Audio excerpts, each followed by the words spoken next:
afternoon. Thank you, thank you. This is a budget to be excited about, and the Lieutenant Governor was right. Let's give her a round of applause.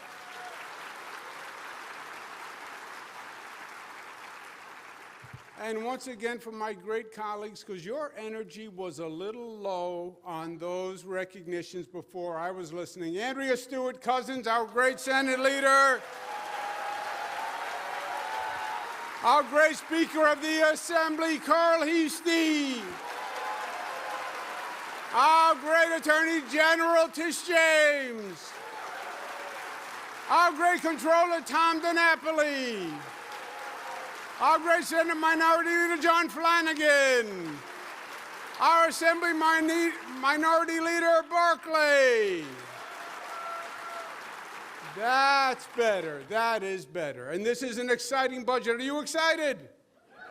Oh, you should be. Watch how the state turns out at the end of this one. 2021 executive budget. Making progress happen. We talked in the State of the State about our ship of state and the course we were on. And we said we are progress bound, because this is the most progressive government in the United States of America, and we are fiscally sound. And you can do both of those things at the same time. They are not an oxymoron. You can be a progressive, and you can be fiscally sound. And that's exactly what this budget does. I'm going to take you quickly through 10 points.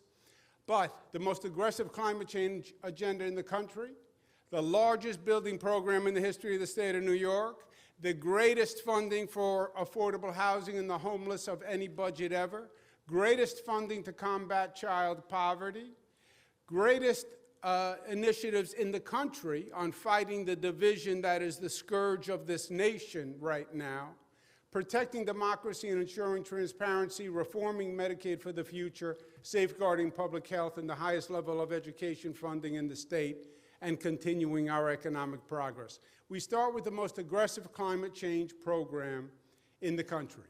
Because, my friends, the clock is ticking. It is ticking faster and faster.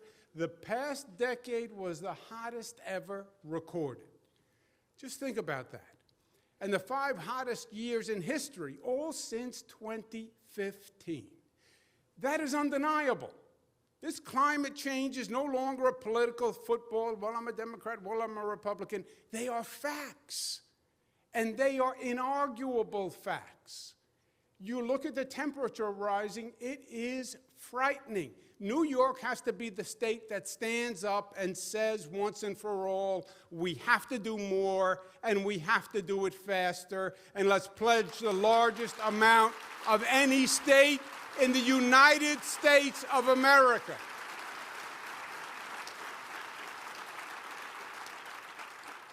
And I'll tell you something, Al Gore was right.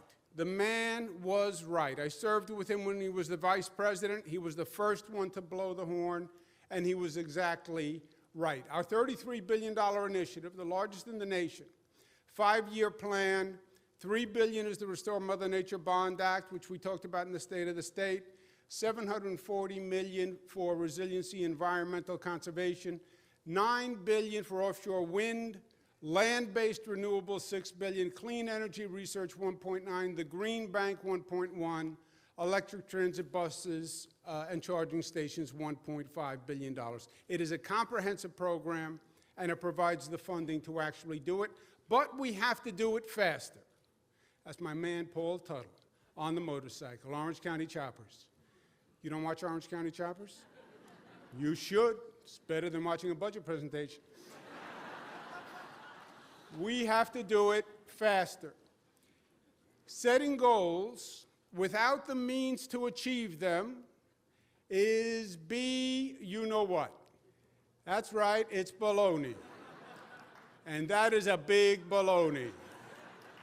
But I digress. We have to do it faster. It currently takes 5 to 10 years to begin constructing a new energy project. You can't have the goals we have and then have a system of bureaucracy that takes 5 to 10 years to start a new energy project. It just does not work. We need a new, faster siting methodology, financing, and building methodology. I want to take PSC, ESD, and NYSERDA, reform them, and flip the whole model. Let the state go out and find the site and do the approval and provide the financing and set up the transmission lines, and then bring in a private developer. In the cases where the private developer comes with a site, fine, but let's have a faster process, because it can't be 5 to 10 years, period. We have to make that better, and we can. Let's also, in this budget, ban single-use styrofoam. Let's expand e-bikes and e-scooters, and let's make the fracking ban permanent once and for all.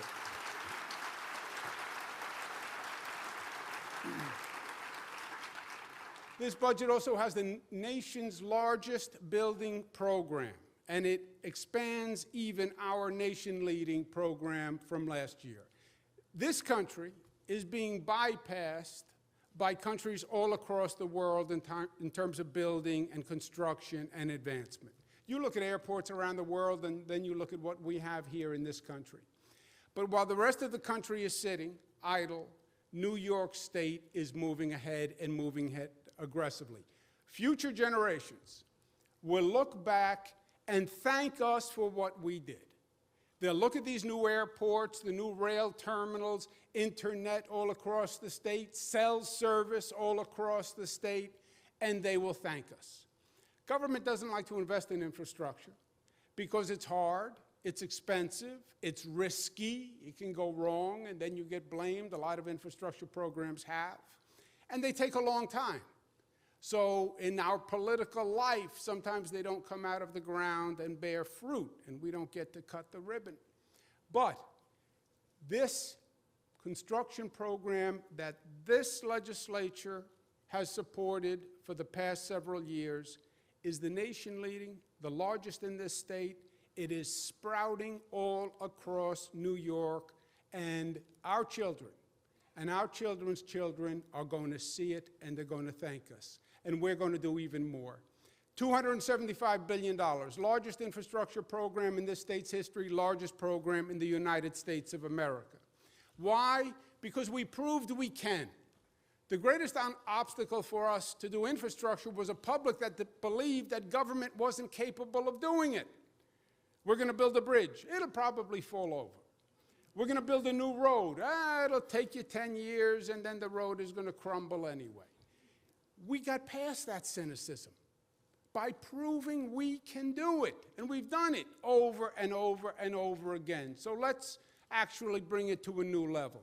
We have exciting new projects, a $12 billion two-year DOT capital plan, including $5.8 billion for upstate roads and bridges, a $52 billion capital plan for the MTA. It's $3 billion from New York City, $3 billion from New York State, $100 million to do a second round of upstate airports, where we will effectively have rebuilt all of upstate New York's airports when we're done, and $300 million to reimagine the Erie Canal.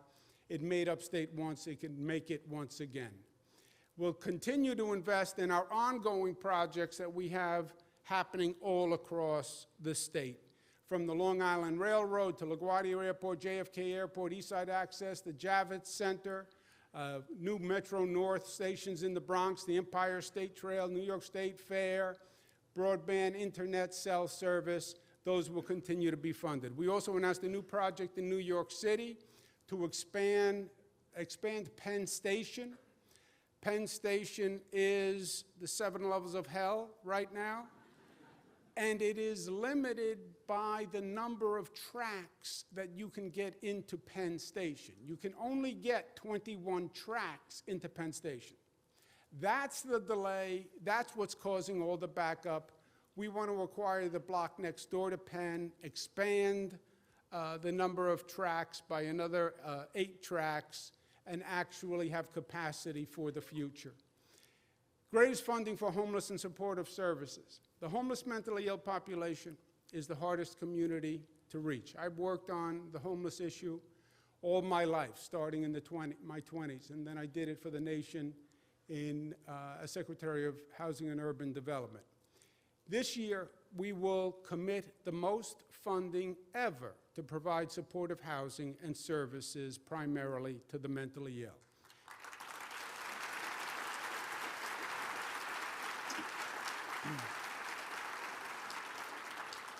$133 million, 1,000 more supportive housing units, building on our $20 billion record homeless and affordable housing plan. But it's not just about the money. It's how you spend the money. It's not just more money, it's actually more product, more results, and we need a real strategy to tackle this tragedy. We've seen it done well, and we've seen it done not so well, right? We've lived through this. We've seen this movie multiple times. We need strategies based on science and experience, not a political theory on what should be done, and this state has to do a better job of mandating that local governments come up with real workable strategies before we fund them. We also have the greatest funding to combat child poverty in this state's history. When we get to the pearly gates, and our good maker says, well, what did you do with your opportunity as an elected official? Tell me whose life you actually affected. Not how many press releases did you do, how many Google mentions do you have, what did you actually get done? One of our proudest achievements, we lifted more people out of poverty than any program in modern political history by lifting and raising the minimum wage to $15. Congratulations to you.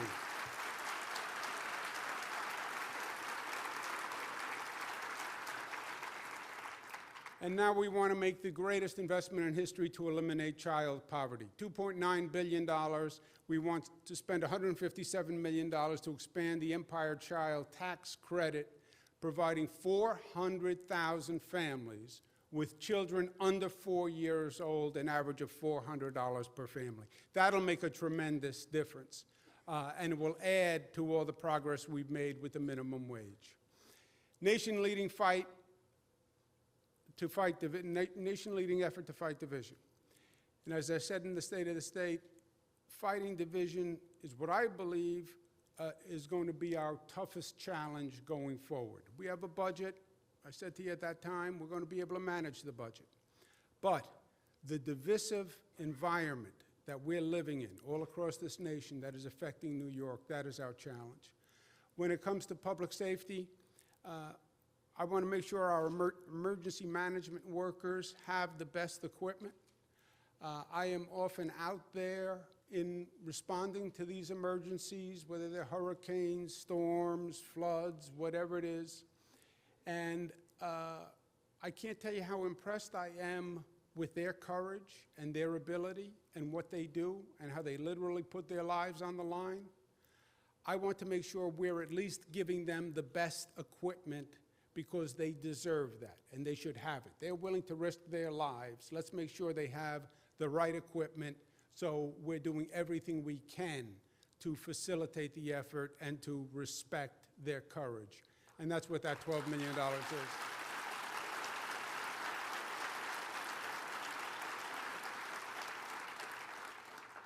We're trying to get people to ride the MTA, congestion pricing, get out of your car, take mass transit. We have to make sure the subways are safe. And one of the real issues we have are repeat sex offenders and high-level sex offenders who use our subway system as a feeding ground. We have people who have been arrested over 70 times for sexual offenses on the subways, 40 times, 30 times. They go there because they have a captive prey audience. It's madness to say we're going to continue to subject the riders of the subway system to this level of sexual abuse. If they are high-level offenders and they are repeat offenders, at one point we have to say public safety matters also. The rights of all the other riders matter also, and you've lost your right to ride the subway after high-level repeat sex offenders. And we're going to provide that in the budget. Ban fentanyl analogues. We've lost too many lives to fentanyl already. Ban ghost guns, close the out-of-state conviction loophole on our gun laws, legalize adult-use cannabis. I believe it is best done in the budget. I said that last year. I believe the budget is the opportunity, frankly, to make some tough decisions and work through tough issues that without the budget can often languish, and I suggest that we get it done in the budget. Bail laws. Reform is an ongoing process. It's not that you reform a system once and then you walk away. You make a change in a system. It has consequences, and you have to understand those consequences. We need to respond to the facts, but not the politics. And we need to act on information and not hyperbole. Let's understand the facts, understand the consequences, discuss it intelligently, rationally, and in a sober way, and then let's make the decisions that we need to make, and we will do that as we move forward over these coming weeks. On ending the division, let's call what happened in Muncie, in Rockland County, what it is. It is domestic terrorism. When you intend to murder a large number of people based on their race or religion, that is an act of terrorism. Just because you didn't come over on a plane doesn't mean you're not a terrorist. You can be a domestic-born and bred terrorist. And let's have a law that addresses that and call it what it is. The first domestic terrorism law in the United States of America. Let's make a statement in support of what happened. Let's make a statement in support of what is happening all across the state. It's not just Muncie. It's a rash of anti-Semitism. It's the growth in the Ku Klux Klan, growth in hate groups, growth in the Proud Boys. It's anti-LGBTQ. It's anti-anyone in this environment, right? I don't know, with this national atmosphere, unless you came over on the Mayflower, then you're an enemy of America. And by the way, the Native Americans might even have a problem with the people who came over on the Mayflower. Let's pass the domestic terrorism law and let's make our statement.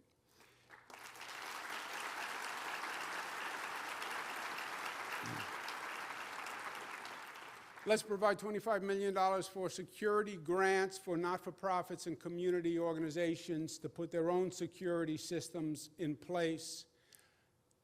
$2 million more to increase the state police hate crimes task force.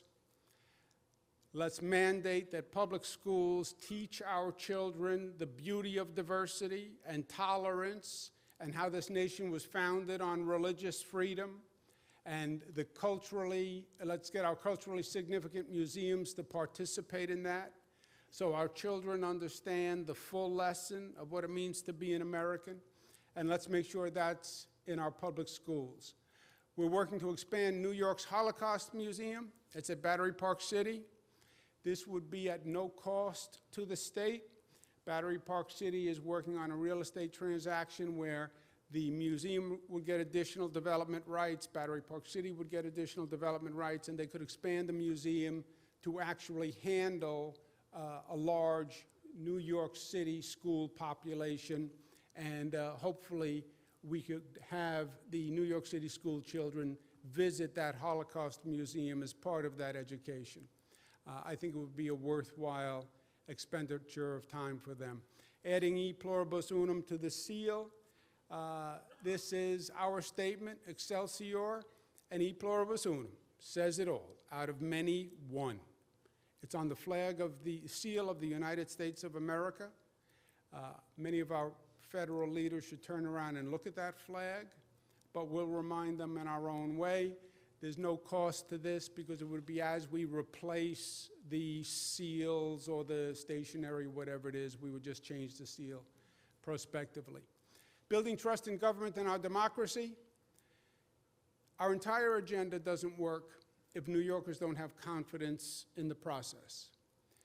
Last year, an independent commission proposed a pay increase for elected officials because we performed. I said all along, I support a pay increase for the legislature. If we perform our duty, it has performed its duty, constitutionally passed the budget on time. We've done that 9 times, 9 timely budgets.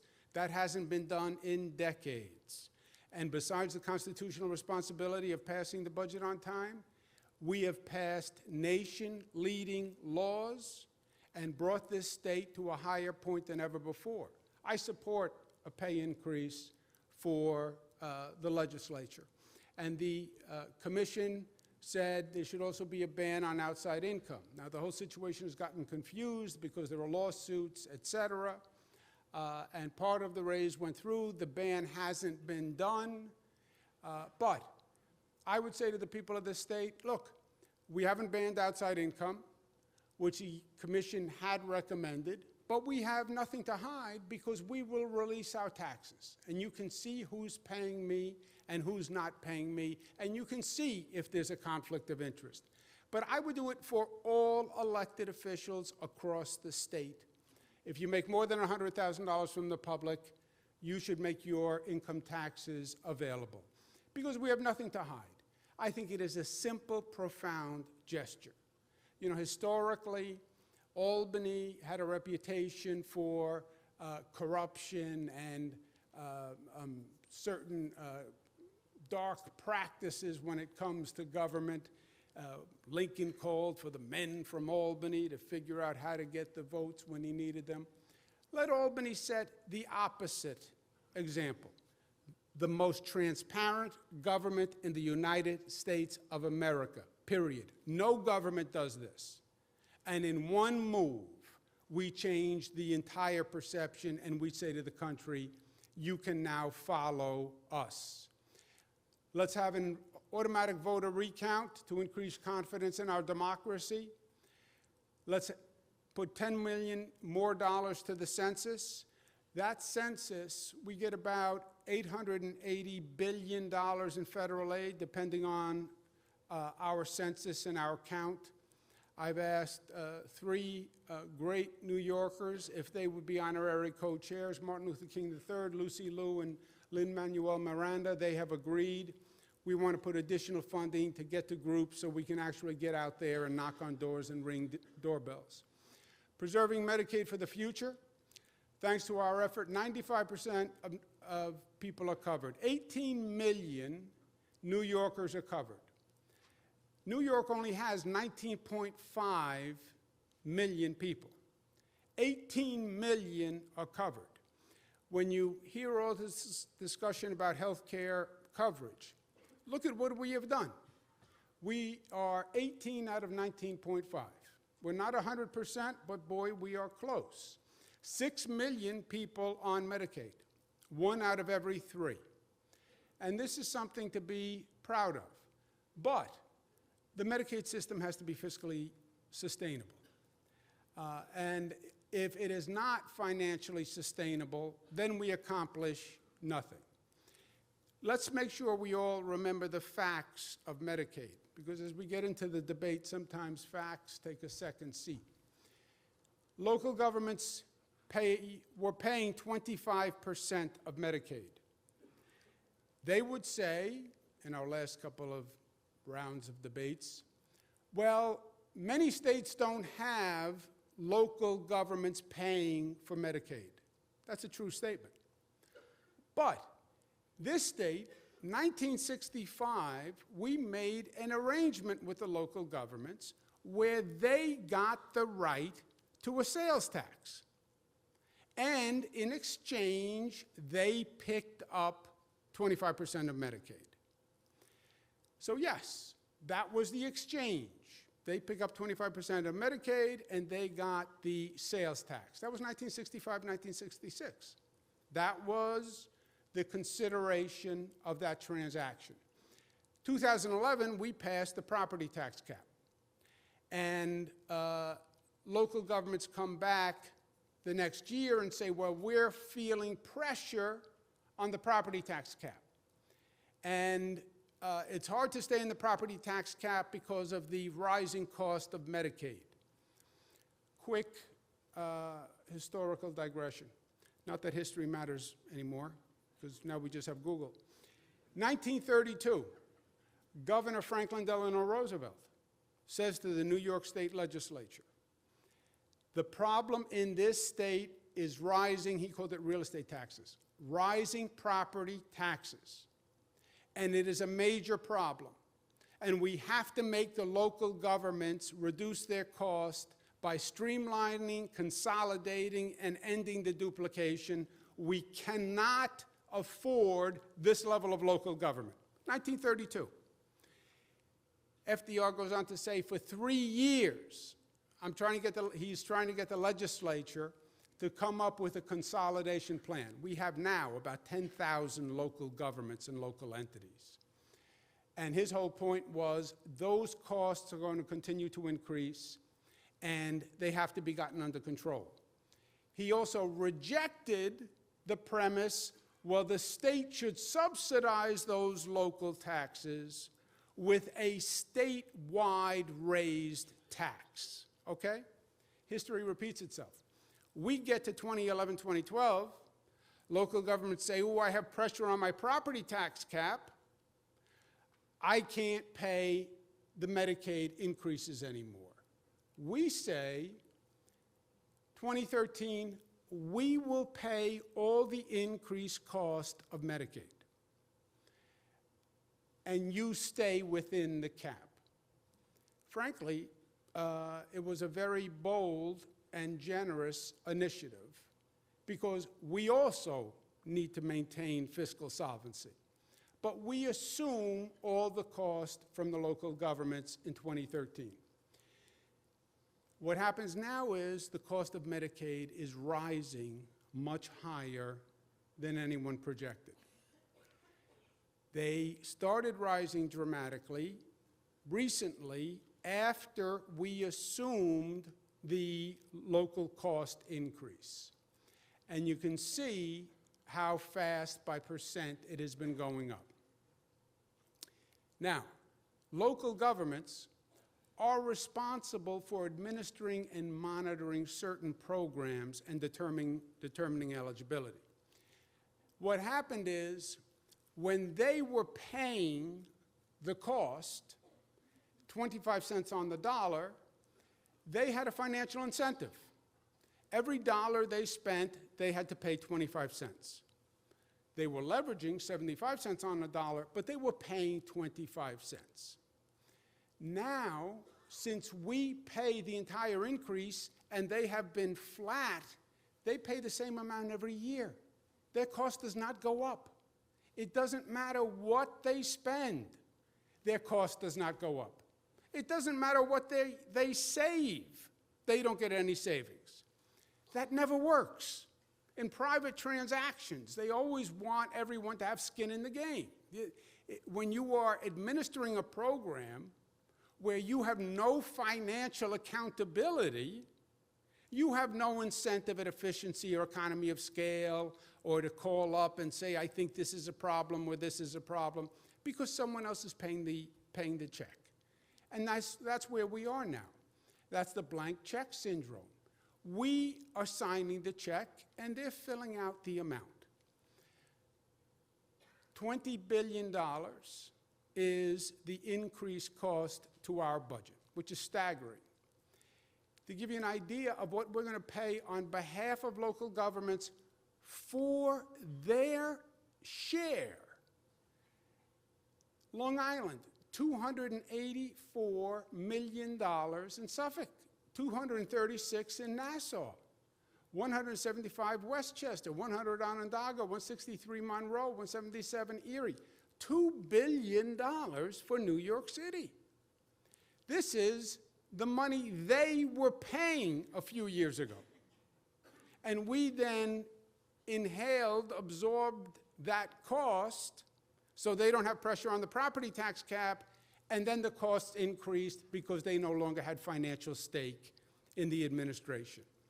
What do? We're going to have to make structural changes to this program. And in 2011, we went through this, and we had something called the Medicaid Redesign Team, MRT, which put all the stakeholders in one room and said, we have to save this amount of money, we have to find this economy of scale, how do we do it? The MRT worked very well. They found efficiencies, they had suggestions. The savings from that MRT has saved New York $19 billion since 2011. We want to do an MRT too, with the assignment of saving $2.5 billion, and that's the number of, that's the amount that we need to close the Medicaid shortfall and to make those structural changes going forward. So we went back, we re-enlisted the original MRT team. They were great. This is how they see themselves in self-portraits that they did in a therapy session that they conducted after the first MRT. There they are in person. Let's give them a round of applause and thank them very much.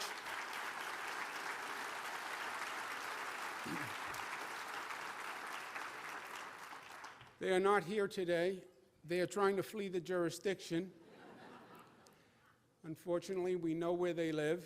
Northwell can't go with Dowling, and Dennis Rivera already is in Puerto Rico. This is what the MR2 directives must achieve. Here are their mandate. Zero impact on local governments. Zero impact on local governments. Zero impact on beneficiaries. Find industry efficiencies and/or additional industry revenue, root out waste, fraud, and abuse, and get this done in time for the April 1 budget, which is just what we did with MRT 1, and it worked. But it holds local governments harmless. I know many of them are fearing that we would go back and undo what we did in 2013 by assuming their Medicaid. We don't do that, and it won't impact beneficiaries. But local governments have to have a financial stake in the game. We have to get those increases under control. So what we say to local governments is we will continue to pay, but you have to stay within the 2% tax increase, because that was the rationale for the whole thing. The way we got here is them saying we're having pressure staying at the 2%. So we had to pay Medicaid. All right, but we're not paying Medicaid if you don't stay at the 2% tax increase. Second, you have to manage the program, and it can't go above 3% growth. If it goes above 3%, the local government pays. We can manage 3% growth, and we can handle that. And by the way, that is a sustainable level for the program. The program exists at that level. Above 3%, the local governments have to pay. But below 3%, they get 25% of the savings. In other words, if they spend less than a 3% increase, they get 25% of the savings. If they go over 3%, they then have to pay the cost of the increase over 30%. 3%. So they have a financial incentive and they have a financial disincentive. Save money, make money, go over 3%, you pay the increase. It allows us to still pay the entire cost, but it gives them an accountability and financial incentives in how it's run. I believe in the MRT. We did it before, it worked. I believe it will work again. New protections for public health. Lowering prescription drugs, I have no problem going to Canada and seeing if we can cooperate with them in the purchase of prescription drugs. If our government isn't willing to take on the drug companies in the United States, then let's go to Canada.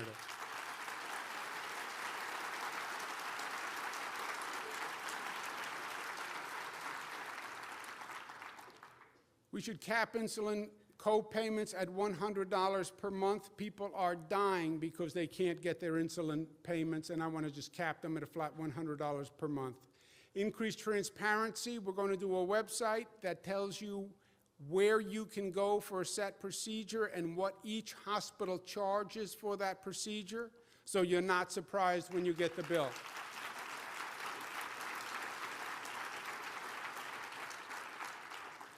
Vaping, as you well know, is a public health crisis. We cannot delay. Last week, 2 more deaths right here in the state of New York. Dr. Zucker issued health regulations which would have controlled this. The vaping companies have sued. They have us in court. We're defending it, but let's just pass a new law, pass it quickly, and let's ban flavored e-cigarettes.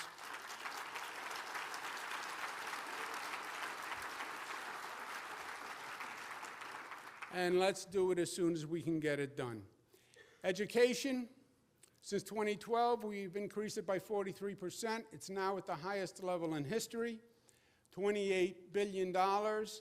I propose a 3% increase to an additional $826 million for education. That's a new history. There will be balance between Medicaid and education. They both are essential services. And we're planning a 3% increase in Medicaid and a 3% increase in education. I don't believe any New Yorker would want to choose between health care and education, and I don't think our government should choose between the two either. But it's not just how much we spend, it's how we spend it. And I think this is an important point. The assumption is often, well, more money is better service. And all we can do is provide more money. No, you can provide more money, or you could improve or redesign what we're doing and how we do it. Because it's not just about more money. We've been pumping more money into education than ever before. Are we getting better outcomes? Is it fairer? Are we accomplishing more with our money? And the goal, to me, is education equity. That's what we are trying to achieve.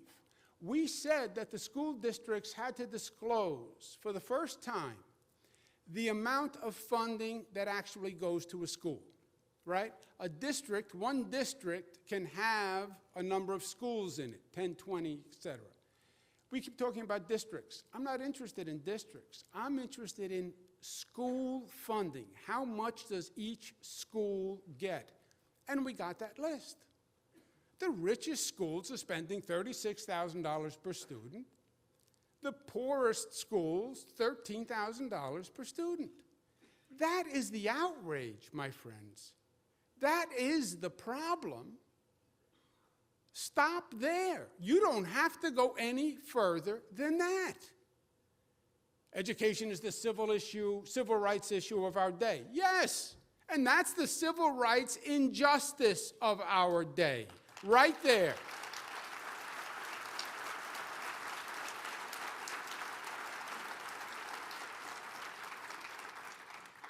So this year, what we're going to do in my proposal is to reduce funding disparities, the greatest amount ever to be funded through foundation aid, 85%, which in the existing formula, foundation aid is the best way to get it to the highest need schools.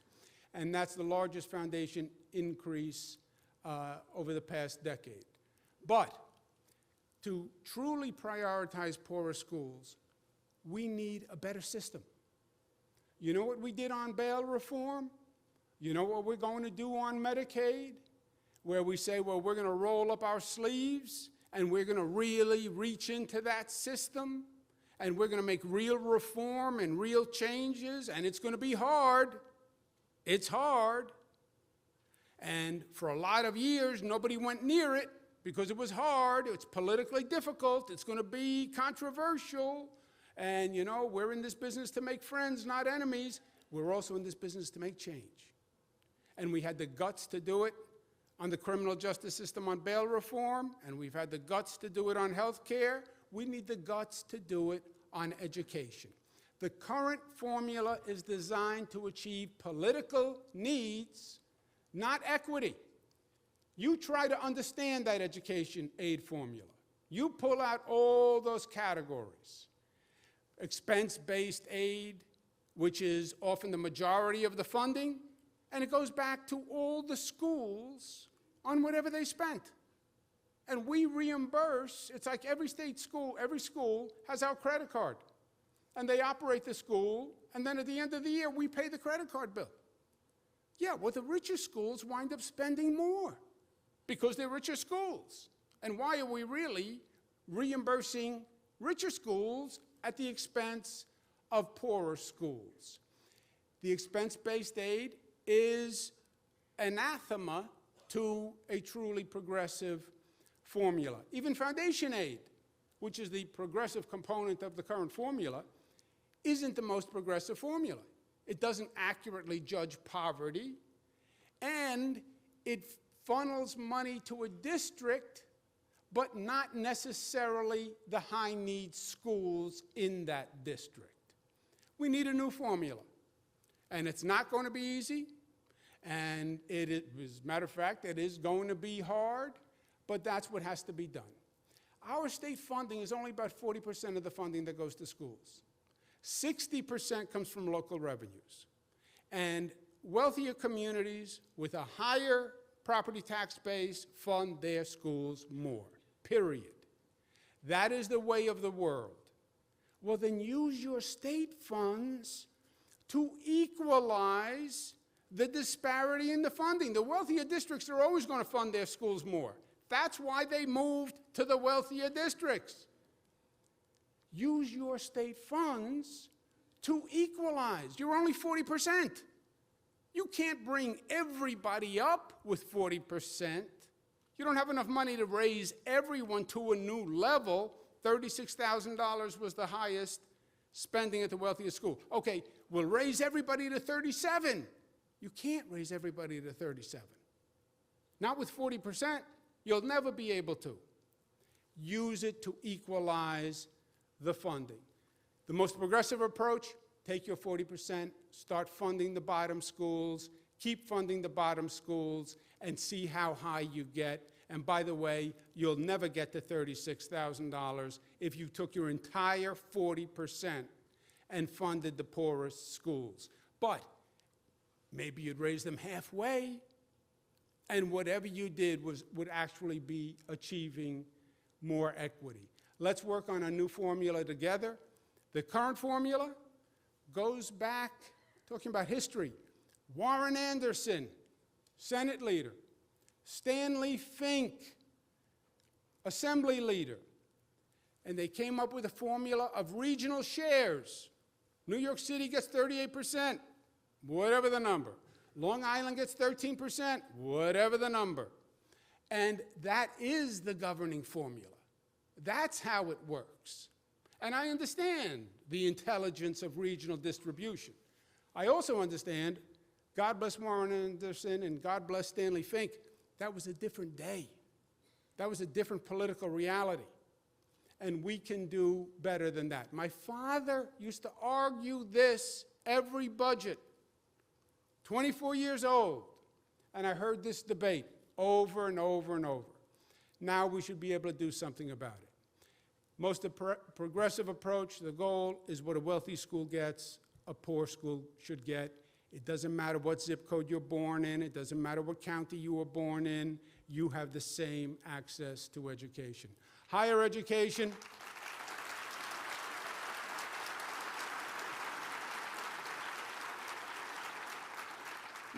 Higher education will increase by $257 million, 3.4% to a new record level. Excelsior scholarships, current level is $125,000 in income. We want to raise it to $150,000 in income, which brings another 230,000 New Yorkers to college-free tuition. Invest in SUNY and CUNY campuses, $1.5 billion for capital.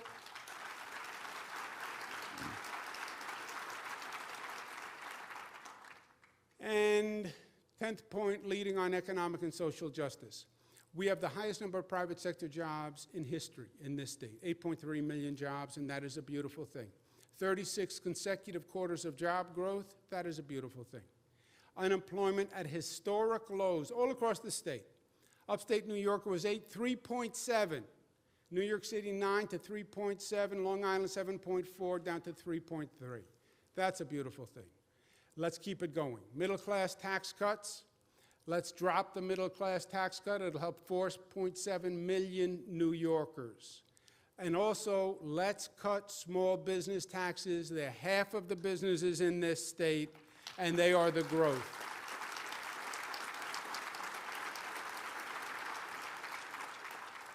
Keep going with our targeted economic investments, $300 million through NYPA to reimagine the Erie Canal, $147 million for the Lake Placid Olympic facilities. They have a number of new attractions that are coming there that are very exciting. $70 million for a new workforce training and education program in Syracuse. $10 million for Buffalo Canal Sides North Ord Block. $12 million for new high-tech companies in Rochester, 700 jobs. $9 million for the Sky Dome, which is a very exciting project where they're bringing basically drones, unmanned aerial systems, and their tech companies to be tested in Oneida County. Phase 2 of the Capitol Courtyard Restoration Program. The courtyard in the Capitol needs to be restored. The roof, the floor is leaking into the basement. It's a problem. The Capitol, by the way, was supposed to have a dome on the top of it. And that was supposed to be an open courtyard with a dome attached. Teddy Roosevelt got bored waiting for the dome, so he just canceled the dome and opened the building. But we need to do renovation, and we can do a better job with that courtyard. We have restored the entire Capitol for some of the newer members. Those skylights are all new.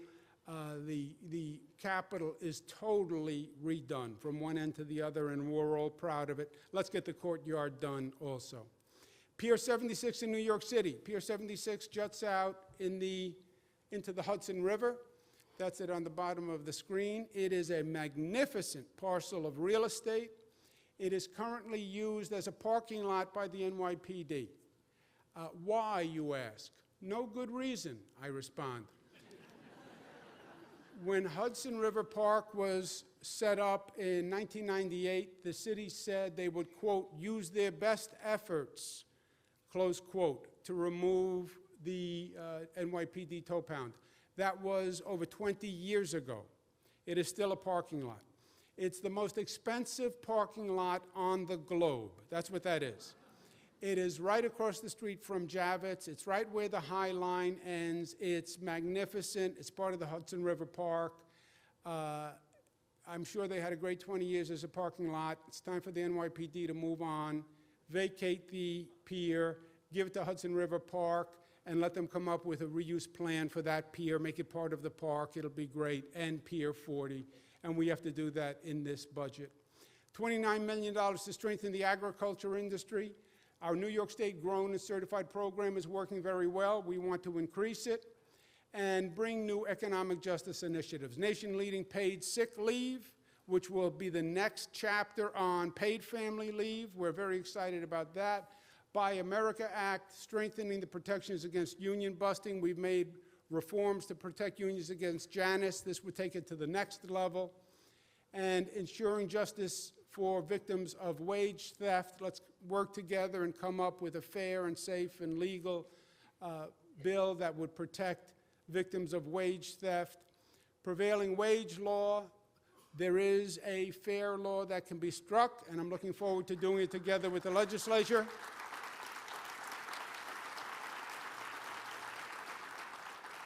Same with coming up with a program for workers of the gig economy.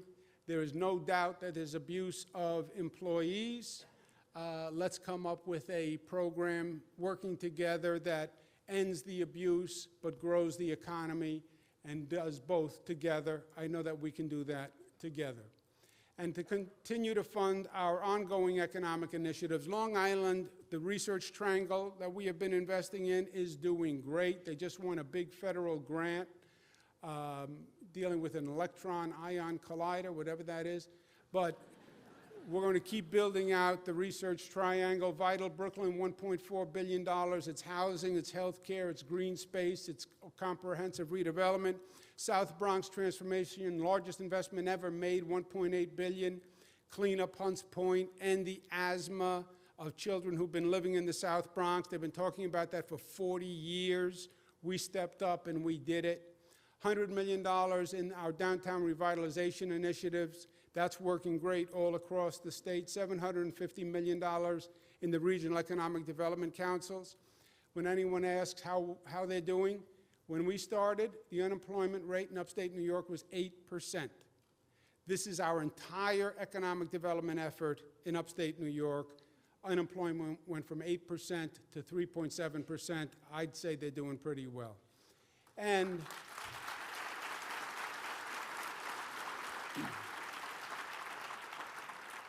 we will continue our social progress. Let's advance women's rights. Let's resolve the ERA today, and let's not waste another year. Forget the politics. There is no budget that is complete unless we resolve the ERA issue. We can do it, and we're going to do it by the budget, once and for all. Close the rape intoxication loophole, which is, to me, fulfilling what we've said in terms of justice for women on this very difficult topic. Legalize gestational surrogacy. We have growing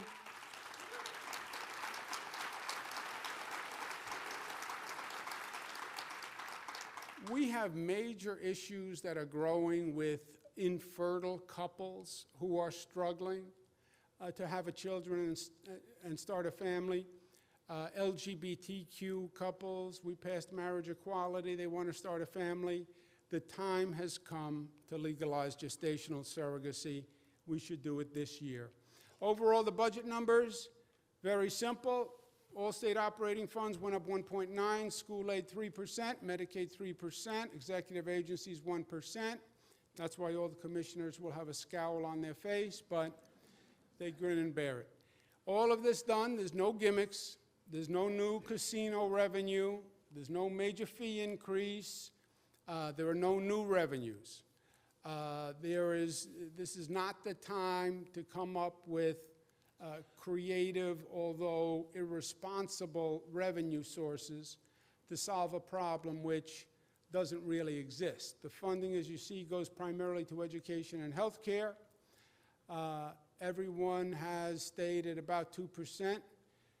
We owe the controller 0.02, which we will make good next year. We thank him for that. And I want people to just understand the frame for the budget. We had a $6.1 billion deficit. Yes. $2 billion of the deficit is Medicaid. And that must be structurally modified, and that's what the MRT is going to work on. And most of the issues in Medicaid come from the long-term managed care side. Daily News had a piece that was right. Medicaid-funded personal care industry added 36,000 new jobs in the first 9 months of 2019, making up 75% of citywide private sector job growth. Those are all jobs being paid for by Medicaid. 36,000 jobs. That's part of what's happening on the long-term managed care side. That is not sustainable. And all our stakeholders want a system that is sustainable. 1199, George Gresham, the hospitals, Ken Rasky, Haney's, the not-for-profits. Nobody wants to run a Medicaid program for 1 year or 2 years. We are so proud that we're at 18 million people being covered. We want to show that it's done fiscally and it's sustainable and it's going to exist in the future, and that's why we need to make these reforms. But that's $2 billion for Medicaid. That leaves 4.1 of a deficit. Deficit only means the shortfall from the projected growth to the actual growth in programs. It's the projected growth differential. The answer is to reduce the level of growth, not cuts. Not cuts. You say deficit, and they say, ooh, you're going to have to cut. No, you're going to have to reduce the rate of growth. And that's exactly what we have done in this budget. Little perspective. Every budget, every year, every interest says the same thing. Doesn't matter what you do, by the way, what numbers you come up with. They say the same thing. I want more. It's a great position. I'm going to take that job one day. Whatever you do, I say, I want more. This budget, every area gets more. 3% more on education. The state fully funds Medicaid, even the local share, and more for every program. Climate change is up. Infrastructure is up. Every major program area is up. And it's balanced between education and Medicaid, between upstate and downstate, because we want to do a budget that is fair for all New Yorkers, and this is. And, most excitingly, it continues with nation-leading proposals. Look at what we're doing, the most aggressive climate change plan in the United States of America, the nation's largest building program, bigger than anything we've done before. The greatest funding for homeless and supportive housing in the history of the state of New York, targeting the population that needs the most help. The highest level of funding to combat child poverty, the nation-leading effort to fight this scourge of racism and religious violence that we see going on, new initiatives to protect democracy, ensure transparency, making Medicaid sustainable for future generations, new protections for public health, taking on this vaping issue and resolving it quickly, and saving lives, more funding for education than ever before in history, a new level of economic and social justice reforms, because New York is the progressive capital of the nation. And when we say that, we say we will lead the way once again. And we don't lead with talk or ideas, or here's a proposal, or I have a theory, or I have a plan, or we want to debate, or I think we should have a conference. No, we act, we do it. And that's what progressive government meant from day one. It's not what you say, it's what you do. I don't want to hear your ideas. I want to see change in people's lives.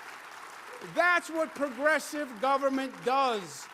It makes a change in a real person's life that is tangible, that they don't have to read about in a brochure, that because it affected their life. It puts their child through college. It helps them with their housing costs. It puts food on the table. It gives them health care. That's what government does. And that's what this government does. We make progress happen. And people know it. And we do it together, and we're going to do it again this year. Thank you, and God bless you. This concludes Governor Andrew Cuomo's fiscal year 2021 executive budget presentation. Thank you for joining us.